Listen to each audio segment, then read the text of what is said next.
Hey guys, Pastor Mike at home with our new normal.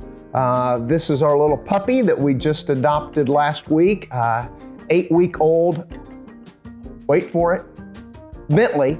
This is Bentley. We finally arrived at that name.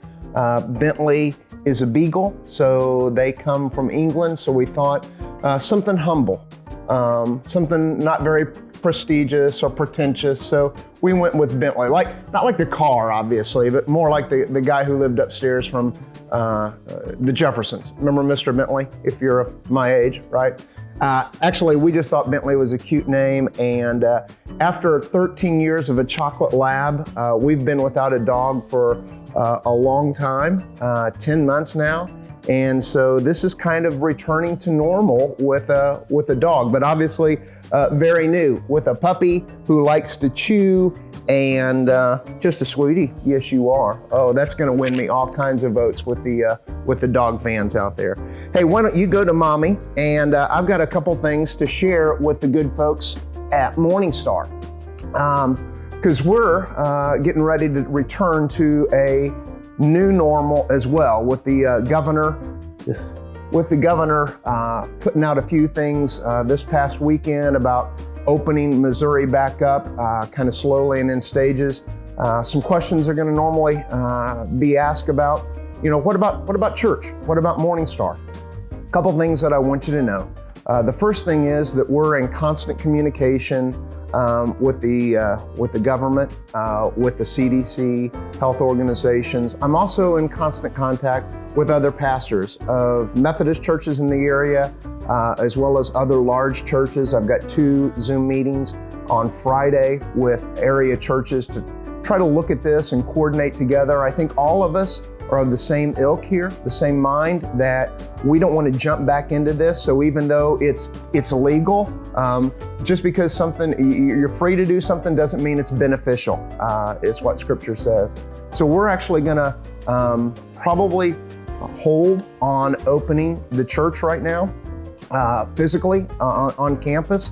I would expect at least the month of May to continue to be closed, and then we've been meeting as an executive team to figure out strategies for when we come back, because we know that we're still going to have to practice social distancing. We're having to do children's ministry in a different way, because children's ministry probably won't happen like it has happened, at least for a season. So we'll be looking at some sort of family ministry model there for the kids. And then we'll also be looking at ways that we can do things like communion. We won't take an offering by passing a basket. Just all the little things that are involved in a service, we're going to have to rethink. The other thing is, we're really going to be intentional about trying to get people into stay-at-home small groups right now. Virtually using Zoom, we found this to be a great way for people to stay connected.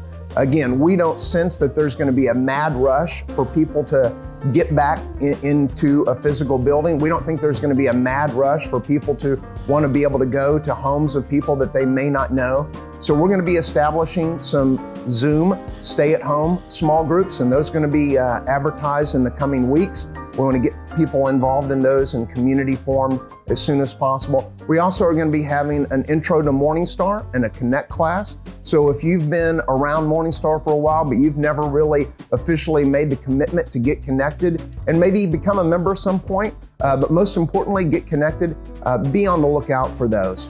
Again, I hope this has been helpful to kind of bring a little bit of clarity in terms of we're not going to be back in the building.